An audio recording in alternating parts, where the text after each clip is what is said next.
Hello guys, welcome back to my channel. কেমন আছো তোমরা সবাই? আশা করছি ভীষণ ভালো আছো। ভগবানের কাছে প্রার্থনা করি তোমরা সবসময় খুব ভালো থাকো। তো চলে এসেছি আজকে আরেকটা নতুন ব্লগ নিয়ে। আজকের ব্লগটা হচ্ছে দিদির ফ্ল্যাট ট্যুর। তোমরা অনেকেই জানতে চেয়েছিলে, দেখতে চেয়েছিলে যে দিদির ফ্ল্যাটটা কীরকম, তুমি একটু শেয়ার করো। আমি নিজেও চেয়েছিলাম যে তোমার সাথে শেয়ার করবো যে ও কীভাবে কী সুন্দরভাবে ডেকোরেশন করে রেখেছে, ডেকোরেট করেছে বাড়িটাকে। এই ছোট্টখাট্টো বাড়িটাকেও যাতে সুন্দরভাবে ডেকোরেট করা যায় সেটা কিন্তু ওর কাছেই শিখতে হবে। তো চলো, প্রথমেই তো দেখতেই পেলে পুরো একদম দরজা খুলতার বা পাশেই আছে কলিং বেল থেকে খুলতেই কিন্তু ও দরজা খুলে ফেললো, বাজাতেই। তারপরে কিন্তু ওয়েলকাম জানিয়ে নিয়েছে। ওয়েলকাম জানানোর পরেই গেটের বাঁ দিকেই আছে কিন্তু একটা একটুখানি স্পেসের পরেই আছে জানলা, বড় জানলা, বেশ ভালোই। আর জানলার দুপাশে কিন্তু বেশ আদিযোগ, তারপরে বুদ্ধদেবের মূর্তি, গাছ ছোট ছোট রেখেছে। তারপরে ওর যেগুলো দরকারি প্রয়োজনীয় সেগুলো রেখেছে, ব্রাশ, তারপরে জামার আটকানোর ক্লিপ, কারণ জামাগুলো এখানে ডোডোর খুব ভালোভাবে শুকিয়ে যায়। আর প্রচুর বাড়িটাতে হাওয়া দেয়, প্রচুর ভীষণ। আর একদম রাস্তাতে গাড়ি ঘোড়া সব যাচ্ছে, সেগুলো সব দেখতে পাওয়া যায় এখান থেকে।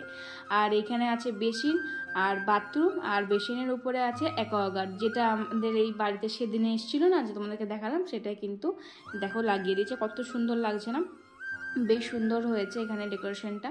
তারপরে তো ওর যেটা সব থেকে ওর পছন্দের জায়গা সেটা হলো ডাইনিং। আমারও এইখানে জায়গাটা খুবই সুন্দর, ভালো লেগেছে।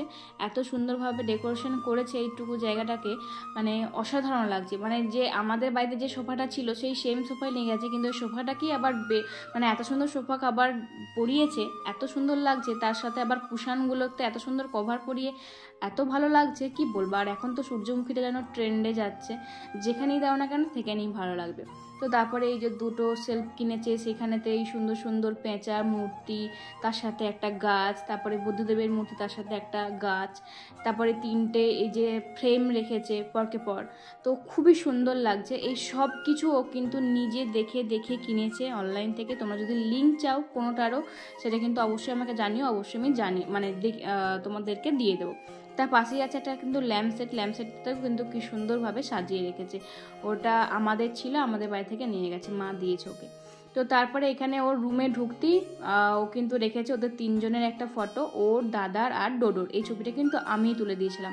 ওর ওপরেতেও নাকি ও একটা ওয়েলকামের একটা ছোট্ট মতন ঘর দেখেছে, সেখানটাতে বুদ্ধদেব হাত জড়ো করে আছে, সেই শোপিসটা ওখানটায় রাখবে। সেটা এখন এসে পৌঁছায়নি বলে রাখতে পারেনি। তারপরে ওই যে ডাইনিংয়ের ওখানে একটা কর্নার রাখবে বলে ঠিক করেছে, সেটাও আসেনি এখনও। আর এইটা হলো দিদির বেডরুম, যেখানে তো ও দাদা ডোডো থাকে। তো এত সুন্দর করে সাজিয়েছে, তোমরাই দেখো কতটা ভালো লাগছে। আমি একাই বলে যাচ্ছি, তোমরা অবশ্যই জানিও যে ও কত সুন্দরভাবে ডেকোরেশন করেছে বা কি কতটা ভালো লাগছে।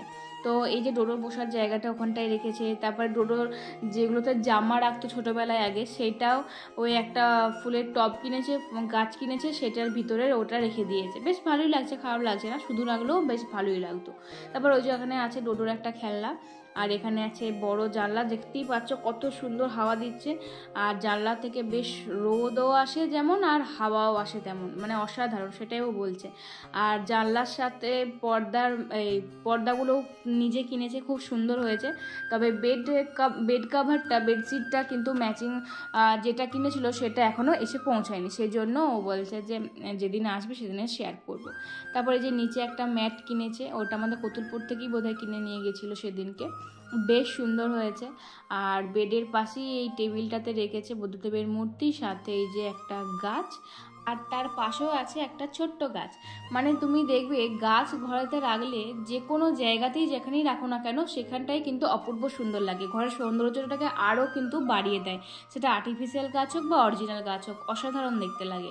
তো তারপরে এই যে দিদি কিনেছে একটা ড্রেসিং টেবিল, এটাও অনলাইন থেকে কিনেছে। অনলাইন সব কিছু কিন্তু গুছিয়ে রেখেছে। আর দেখতেই পাচ্ছ ড্রেসিং টেবিলেতেও গাছ আছে, তার সাথে যে বুদ্ধদেবের মূর্তিটা আছে হাত জড়ো করে, ওইটাই ও কিন্তু ওই রুমের বাইরেটাতে ও ছবিগুলোর উপরটাতে ও রাখবে। একটা ছোট্ট খোপ আছে সেখানটাতে, সেটা এখনও আসেনি, সেই জন্য রাখতে পারিনি। আর এদিকে খাটের ওপরেও বেডের ওপরেতে রেখেছে এই সুন্দর একটা ডেকোরেশন করেছে। এই যে দুটো খোপ খোপ দেখতে পাচ্ছ কালো রঙের, ওগুলোর ওপরে দুটো শোপিস রেখেছে। একজন বাজাচ্ছে বাঁশি, একজন বাজাচ্ছে ঢোল। তার দুপাশে আবার রেখেছে দুটো ছোট ছোট গাছ। দেখতে কত সুন্দর লাগছে না? এখানে কিন্তু সবগুলোই আলাদা আলাদাভাবে কিনতে হয়েছে। আমার এখানে ডেকোরেশনটা খুবই ভালো লেগেছে, মানে পুরো জিনিসটা অত সুন্দর লাগছে মানে কি বলবো। আর জানলা দিয়ে প্রকৃতিটা কত সুন্দর লাগছে না? বাইরের প্রকৃতিটা খুব সুন্দর লাগছে, হাওয়াও দিচ্ছিল ভীষণ। আমার সেজন্য ভিডিও করতে অতটা প্রবলেম হচ্ছিল না। তো যাই দেখ, ডোডোবাবু তো আমাদের ঘুম সুন্দরভাবে দিচ্ছে হাওয়া খেতে খেতে। তো এই হচ্ছে দিদির বেডরুম। এরপরে চলো দিদির পুরো ড্রয়িং রুমটাকে দেখাবো। ড্রয়িং রুম বলতে বা কিচেনটা বলতে পারো, কারণ দিদির ডাইনিং আর কিচেন সবটাই কিন্তু একসাথে খোলা। তো এটা হচ্ছে যে দিদির কিচেন।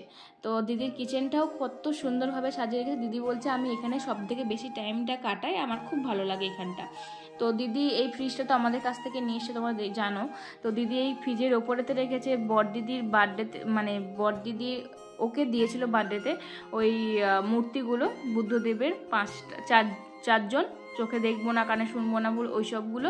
আর একটা রেখেছে বড় বুদ্ধদেবের মূর্তি, সাথে একটা গাছ।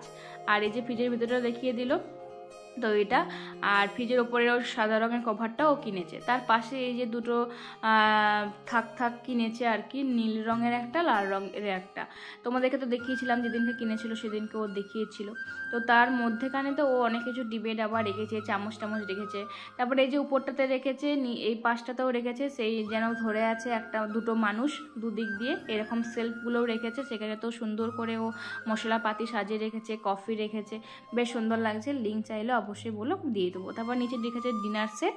আর এদিকেতে রেখেছে তেলে রাখা সব জিনিসপত্র, মানে যেগুলো খুব প্রয়োজনীয় জিনিস তাড়াতাড়ি পেয়ে যাবে সেগুলো হচ্ছে যে এখানটাতে সাজিয়ে রেখেছে। আর দেখতেই পাচ্ছ গাছ কিন্তু সব জায়গাতেই রেখেছে, কারণ গাছ জিনিসটা রাখলেই কিন্তু, তোমাদেরকে আবারও বলছি, যেখানেই রাখবে সেখানে সৌন্দর্যটা আরও বেড়ে যাবে। তো তোমরাও কিন্তু গাছ কিনো। আমি তো মেজদির বাড়ি থেকে দেখে আসার পর আমি এত মানে বাড়ি সাজানোর জিনিস কিনছি, মা আমাকে অতটা বকেনি, কারণ মা মানে জামা কিনলে কিন্তু মা বকতো। যেহেতু আমি গাছ মানে বাড়ি সাজানোর জিনিস কিনছি সেজন্য অতটা বকেনি। আমি নিজেই কিনছি, মায়ের কাছে কোনো রকম টাকা নিচ্ছি না। কারণ মাও ঘর সাজাতে ভালোবাসে, কিন্তু মা এখন কিছু কিনে নিই, মা আমাকে কোনো রকম টাকা দিচ্ছে না। তো সেই কারণে আমি নিজেই আমার যতটুকু পারছি আমি কিনে সব কিছু সাজাচ্ছি। তোমাদেরকে তো সবটাই শেয়ার করবো, যে কি কিনছি না কিনছি পরে অবশ্যই শেয়ার করে দেবো। তো এই হচ্ছে দিদির কিচেন রুম, তোমাদেরকে দেখিয়ে দিলাম কিচেন অ্যান্ড ডাইনিং। এরপরে হচ্ছে আর একটা বেডরুম, যেটাতে থাকে মাসিমণি আর মেসোমশাই, মানে দিদি শ্বশুর আর শাশুড়ি মা। তো এখন সেদিনকে বাড়িতে ছিল না, সেদিনকে বৈতল গেছিলো, মানে দিদির শ্বশুর বাড়ি গেছিলো আর কি, ছুটি ছিল হয়তো স্কুলটা, সেই জন্য গেছিলো। তো সেই জন্য থাকেনি। তো বিকেলবেলাতে চলে আসার কথা ছিল, কিন্তু তারপরে কোনো কারণে আবার আসেনি। সুমিতদাই এবার চলে গেছিলো, আর মেজদি আমাদের সাথে বাড়ি চলে এসেছিলো, তোমাদের তো দেখিয়েছি। আর এই হচ্ছে যে ছোট্টখাটো একটা বারান্দা, ওই রুমটার সাথে অ্যাটাচ। এই বারান্দাটার মধ্যে বেশ বড় একটা জানলা আছে, যেখানে সব সুন্দর রাখা যায়, আর এখানে জিনিসপত্র মেলা যায়। একটা ছোট্ট আনলার মতনও রেখেছে, আর রেখেছে দুটো বড় বড় বালতির মতন ঢাকনা সিস্টেম, যেখানে চাল মুড়ি এসব আছে। তো এই হচ্ছে বারান্দা আর রুম। দিদি সুন্দর করে গুছিয়ে বাগিয়ে রেখে দিয়েছে কিন্তু মাসিমণির ঘরটাকেও। তো কেমন লাগলো দিদির এই পুরো ফ্ল্যাট ট্যুর বা রুম ট্যুর, হোম ট্যুর যাই বলো না কেন, অবশ্যই কিন্তু সেটা কমেন্টে জানাবে। আর কোনো কিছু লিঙ্ক চাইলে আমাকে জানিও, অবশ্যই আমি তোমাদেরকে দিয়ে দেবো। তো চলো আজকের মতন টাটা, বাই বাই।